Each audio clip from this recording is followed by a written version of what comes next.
বানাবো ইনস্ট্যান্ট ঘুগনি। তার জন্য এখানে আমি মটরটাকে খুব ভালো করে ধুয়ে প্রেসারে ২ টো সিটি দিয়ে নিয়েছিলাম। আমি মটরটাকে ৮ ঘন্টা ভিজিয়ে রেখেছিলাম। আর সাথে দিয়ে দিয়েছিলাম ৩ টে আলু, যাতে মটরটার সাথে সাথে আলুটাও সেদ্ধ হয়ে যায়।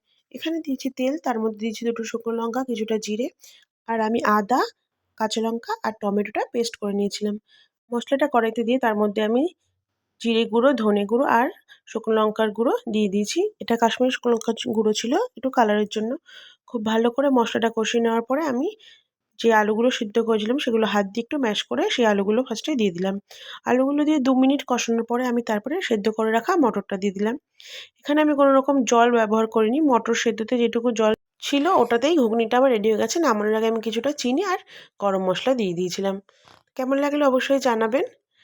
যারা এখনও আমার চ্যানেলটি সাবস্ক্রাইব করেনি অবশ্যই সাবস্ক্রাইব করে দেবেন। নমস্কার, সবাই খুব ভালো থাকবেন। দেখা হচ্ছে নেক্সট ব্লগে।